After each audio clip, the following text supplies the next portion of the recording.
ಸುರಗಜಕ್ಕನಹಳ್ಳಿ ಗ್ರಾಮ ಪಂಚಾಯಿತಿಯ ಮೇಲೆ ಮಾಡಿದ್ದ ಆರೋಪಗಳಿಗೆ ಸ್ಪಷ್ಟನೆ ನೀಡಿದ ಗ್ರಾಮ ಪಂಚಾಯಿತಿ ಅಧ್ಯಕ್ಷ ಸಿ ಮುನಿಕೃಷ್ಣ. ಏನು ನನ್ನ ಮೇಲೆ ಸುರಗಜಕ್ಕನಹಳ್ಳಿ ಗ್ರಾಮ ಪಂಚಾಯಿತಿ ಅಧ್ಯಕ್ಷನಾಗಿ ನನ್ನ ಮೇಲೆ ಒಂದು ಆರೋಪ ಬಂದಿದೆ.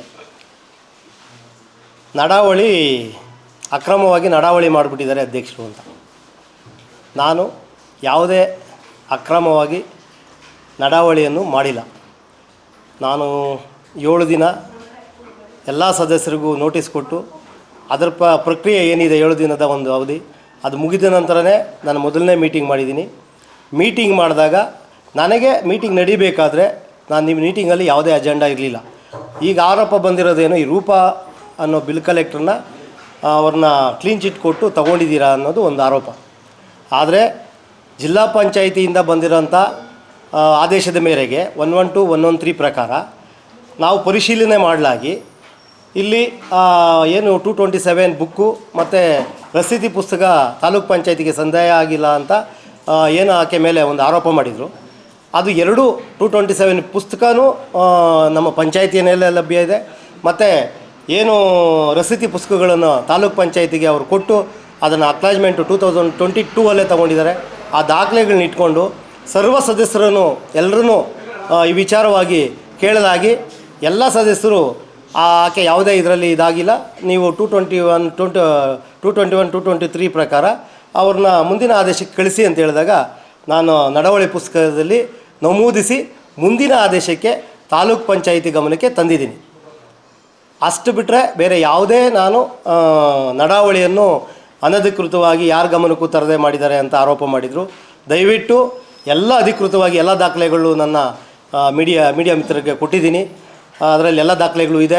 ಏನು 227 ಬುಕ್ ಕಳೆದೋಗಿತ್ತು ಅಂತ ಹೇಳಿದರು ಅದು ಇದೆ. ಮತ್ತು ಇದು ರಸೀದಿ ಪುಸ್ತಕಗಳು ಜಿಲ್ಲಾ ಪಂಚಾಯತ್ ತಾಲೂಕು ಪಂಚಾಯತಿಗೆ ಹ್ಯಾಂಡ್ ಓವರ್ ಮಾಡಿಲ್ಲ ಅಂದರು ಅದು ಇದೆ. ಇದನ್ನು ಇಟ್ಕೊಂಡು ನಾನು ಮಾಡಿದ್ದೀನಿ. ಮುಂದಿನ ಆದೇಶ ಅಧಿಕಾರಿಗಳಿದ್ದಾರೆ, CEO ಮೇಡಮ್ ಇದ್ದಾರೆ, ಮತ್ತು EO ಇದ್ದಾರೆ. ಅವರೇನು ಆದೇಶ ಕೊಡ್ತಾರೆ ಅದರ ಮುಖಾಂತರ ಮುಂದಿನ ಕ್ರಮ ತಗೊಳ್ತೀವಿ ಸರ್. ರೂಪಾಯ ಮೇಲೆ FIR ಆಗಿದೆ. FIR ಕಾಪಿನೂ ಕೊಟ್ಟಿದ್ದಾರೆ ನಮಗೆ. ಆದರೆ ನಮಗೆ ಒಂದೇ ಆದೇಶ, ಈ ಬಿಲ್ ಕಲೆಕ್ಟ್ರು ಮತ್ತು ಈ ವಾಟರ್ಮೆನ್ಸ್ ಆಗಲಿ ಬಿಲ್ ಕಲೆಕ್ಟ್ರ್ ಆಗಲಿ ಅವ್ರನ್ನ ತಗೊಳ್ಳೋದಕ್ಕೆ ತೆಗೆಯೋದಕ್ಕೆ ಅಧಿಕಾರ ಪಂಚಾಯಿತಿಗೆ ಇರೋದರಿಂದ ನನಗೆ ಜಿಲ್ಲಾ ಪಂಚಾಯಿತಿಯಿಂದ ಒಂದು ಆದೇಶ ಬಂತು. ಆದೇಶ ಈ ಥರ ಇದಾಗಾದ್ರೆ ನೀವೇ ಅವ್ರನ್ನ ತಗೊಳ್ಳೋದಾಗಲಿ ತೆಗೆದಾಕೋದಾಗಲಿ ಮಾಡ್ಬೋದು. ಯಾಕಂದರೆ ರೂಪಾ ಅವ್ರನ್ನಾಗಲಿ ಅಥವಾ ರಘು ಅವ್ರನ್ನಾಗಲಿ ಸಸ್ಪೆಂಡ್ ಅಂತ ಬರೆದಿಲ್ಲ, ಸಸ್ಪೆಂಡ್ ಮಾಡಿಲ್ಲ. ಸಸ್ಪೆಂಡ್ ಮಾಡೋದಕ್ಕೆ ಜಿಲ್ಲಾ ಪಂಚಾಯಿತಿಯವ್ರಿಗೆ ಅಧಿಕಾರ ಇಲ್ಲ. ಅದು ಅವ್ರನ್ನ ತಗೊಂಡಿರೋದು ನಾವು, ನಮ್ಮ ಬಾಡಿ. ಅವ್ರನ್ನ ತೆಗೆದಾಕೋದಕ್ಕಾಗಲಿ ತಗೊಳ್ಳೋದಕ್ಕಾಗಲಿ ನಮಗೆ ಅಧಿಕಾರ ಇರೋದ್ರಿಂದ ಅವ್ರು ನಮಗೆ ಸರ್ವಾಧಿಕಾರ ಕೊಟ್ಟಿರೋದ್ರಿಂದ ನಾನು ರೆಗ್ಯುಲೇಷನ್ ಮಾಡಿ ಮುಂದಿನ ಆದೇಶಕ್ಕೆ ಮೇಲಧಿಕಾರಿಗಳು ಕಳಿಸಿದ್ದೀನಿ. ಸರ್, ಈಗ ಪಂಚಾಯತಿಯಲ್ಲಿ ನಡೆದಿರುವಂಥ ಹಗರಣಕ್ಕೆ ಸಂಬಂಧಪಟ್ಟಂತೆ ರೂಪಾ ಅವ್ರ ಮೇಲೆ ಒಂದು ಕ್ರಿಮಿನಲ್ ಪ್ರಕರಣ ದಾಖಲಾಗಿರುವಂಥದ್ದು ತಮ್ಮ ಗಮನಕ್ಕೂ ಇದೆ, ತಾವು ಹೇಳಿದ್ದೀರಿ. ಹೌದು ಸರ್. ಈಗ ಹಾಗಿರ್ಬೇಕಾದ್ರೆ ಈ ಕೆಲಸ ನಿರ್ವಹಿಸ್ತಾ ಇದ್ದಾರೆ ಪಂಚಾಯತಿಯಲ್ಲಿ? ಇಲ್ಲ ಸರ್. ಇಲ್ಲ ಅಂತಂದ್ಮೇಲೆ ಅವ್ರನ್ನ ತಗೊಳ್ಳುವಂಥ ಅಧಿಕಾರ ನಿಮ್ಗೆ ಇದೆ ಅಂತಂದ್ಮೇಲೆ ಪ್ರಕರಣ ಇರಬಹುದಾ ಇರಬಾರ್ದಾ ನಿಮಗೆ? ಅಲ್ಲ, ಪ್ರಕರಣ ಇದೆ. ಪ್ರಕರಣ ಇರೋದ್ರಿಂದನೇ ನಾನು ಮೇಲಧಿಕಾರಿಗಳಿಗೆ ಕಳಿಸಿದ್ದೀನಿ. ಅದನ್ನು ಆ ಮೇಲಧಿಕಾರಿಗಳು ಕಳಿಸುವಾಗ ರೆಸಲ್ಯೂಷನ್ ಅಲ್ಲಿ ಅವ್ರ ಮೇಲೆ ಕ್ರಿಮಿನಲ್ ಪ್ರಕರಣ ಇಂಥ ಸಂಬಂಧಪಟ್ಟಂತ ಪಂಚಾಯತಿಗೆ ಸಂಬಂಧಪಟ್ಟಂತ ಪ್ರಕರಣದಲ್ಲಿ ಅವ್ರು ಆರೋಪಿ ಆಗಿದ್ದಾರೆ ಅಂತ ಬರ್ದಿದ್ದೀರಾ? ಇಲ್ಲ, ಬರೆದಿಲ್ಲ ಸರ್. ಯಾಕೆ ಬರೆದಿಲ್ಲ? ಸಾಫ್ಟ್ ಕಾರ್ನರ್ ಯಾಕೆ? ಅಲ್ಲ, ನಮ್ಗೆ ಅಷ್ಟೊತ್ತಿಗೆ ಅವ್ರದ್ದು ಕಾಪಿ ಸಿಕ್ಕಲಿಲ್ಲ. ಅವ್ರದ್ದು ಕ್ರಿಮಿನಲ್ ಕೇಸ್ ಸಿಕ್ಕಲಿಲ್ಲ ನಾವು ಮೀಟಿಂಗ್ ಅಷ್ಟೊತ್ತಿಗೆ. ಹಾಗಾಗಿ ಏನು ಅವರು ಒಂದು ಲೆಟ್ರ್ ಕೊಟ್ಟಿದ್ರು, ಅದನ್ನು ಎಲ್ಲ ಸದಸ್ಯರ ಮುಂದೆ ಇಟ್ಟು ನಾವು ರೆಗ್ಯುಲೇಷನ್ ಮಾಡಿ ಕಳಿಸಿದ್ವಿ. ಜಿಲ್ಲಾ ಪಂಚಾಯತಿಯಿಂದ ನಿಮ್ಗೆ ಲೆಟರ್ ಬಂದಿದೆ ಅಂತ ಹೇಳಿದ್ರೆ, ಆದರೆ CEO ಕೇಳಿದಾಗ ನಮ್ಮ ಗಮನಕ್ಕೆ ಇಲ್ಲ ಸರ್. ಅದು ಆರ್ಡ್ರಲ್ಲೇ ಹಾಕಿದ್ದಾರೆ. ಒಂದು ನಿಮಿಷ, ಆ ರೀತಿ ಏನಾದರೂ ಕ್ರಿಮಿನಲ್ ಮೊಕದ್ದಮೆ ಆಗಿದ್ರೆ ನಾವು ಸೀರಿಯಸ್ ಆಕ್ಷನ್ ತಗೊಳ್ತೀವಿ ಅಂತ ಅವ್ರು ಹೇಳ್ತಾರೆ. ಖಂಡಿತವಾಗ್ಲು. ಈಗ ಹೇಳ್ತೀರಿ ಅವ್ರಿಗೆ ನಾವು ಗಮನಕ್ಕೆ ತಂದಿದ್ದೀವಿ, ಅವರೇ ನಮ್ಗೆ ಲೆಟರ್ ಹಾಕಿದ್ದಾರೆ ಅಂತ ಹೇಳ್ತೀವಿ ಸರ್.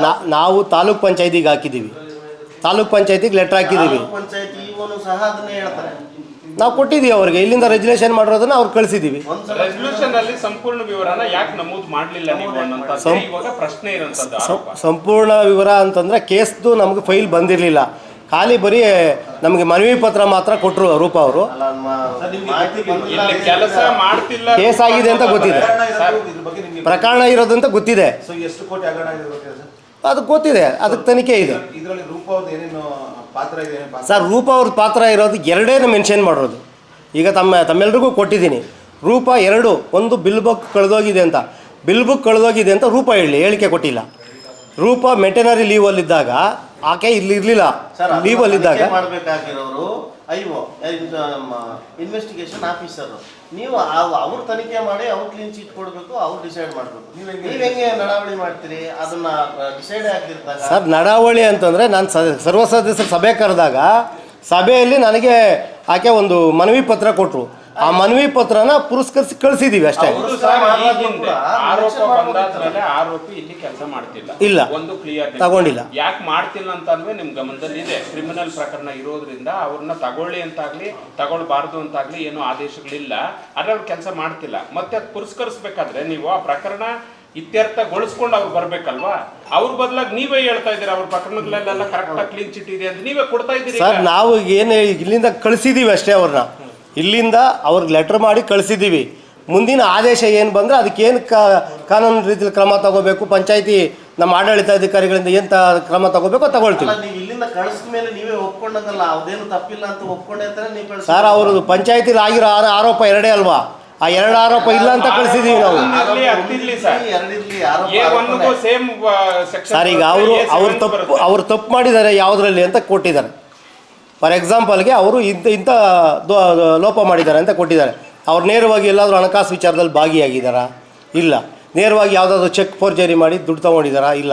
ಇಲ್ಲ ಬಿಲ್ ಕಲೆಕ್ಟ್ ಸರ್ ಅಲ್ಲ, ಇಲ್ಲಿ ಕೊಟ್ಟಿರೋದಂಗೆ ನನಗೆ ನಮ್ಮ ಸರ್ ಅವ್ರ ಮೇಲೆ ಕಂಪ್ಲೇಂಟ್ ಇರೋದು ಎರಡೇ.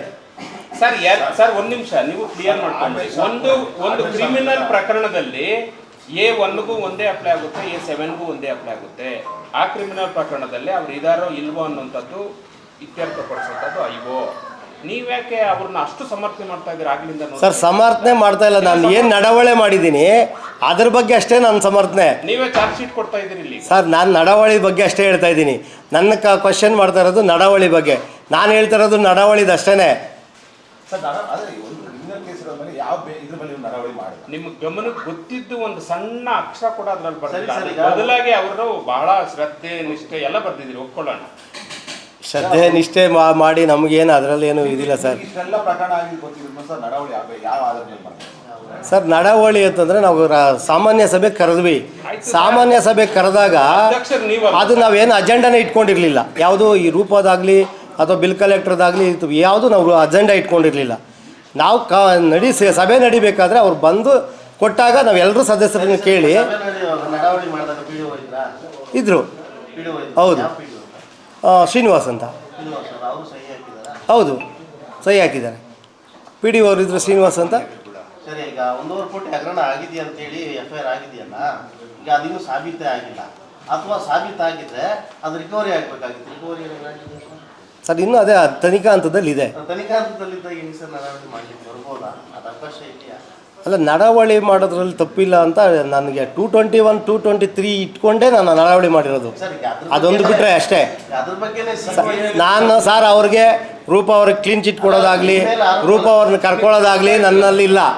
ನಾನು ನನ್ನ ಪಂಚಾಯಿತಿ ವ್ಯಾಪ್ತಿಯಲ್ಲಿ ಈ ಥರ ಇದಾದಾಗ ಅವ್ರನ್ನ ನಾವೇ ತಗೊಂಡಿದ್ದು, ಪಂಚಾಯಿತಿ ಎಲೆಕ್ಟೆಡ್ ಬಾಡಿನೇ ತಗೊಂಡಿದ್ದಾಗ ಅವ್ರ ಮೇಲೆ ನಡವಳಿ ಮಾಡಿ ಕಳಿಸ್ಬೋದು ಅನ್ನೋ ಒಂದೇ ಕಾರಣಕ್ಕೆ ಕಳಿಸಿದ್ದೀನಿ ಹೊರತು ಅದರಲ್ಲಿ ಬೇರೆ ಯಾವುದೇ ಉದ್ದೇಶ ಇಲ್ಲ.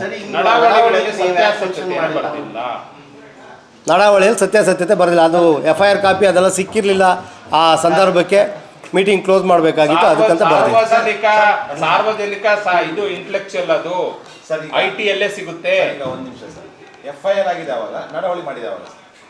FIR ಆಗಿರೋದು ಮೇ ಬಿ 7ನೇ ತಾರೀಕು FIR ಆಗಿರೋದು. 10ನೇ ತಾರೀಕು ನಾವು ಮೀಟಿಂಗ್ ತಗೊಂಡಿರೋದು. ಸರ್, ಅದು ಏನೇ ಇರಲಿ, ಈ ಕಂಪ್ಲೇಂಟ್ನ ಹಿಂದೆ ದೂರುದಾರರಿಗಿಂತ ನಿಮಗೆ ಹೆಚ್ಚು ಮಾಹಿತಿ ಇರೋದು ಫೆಬ್ರವರಿ 10ಕ್ಕೆ.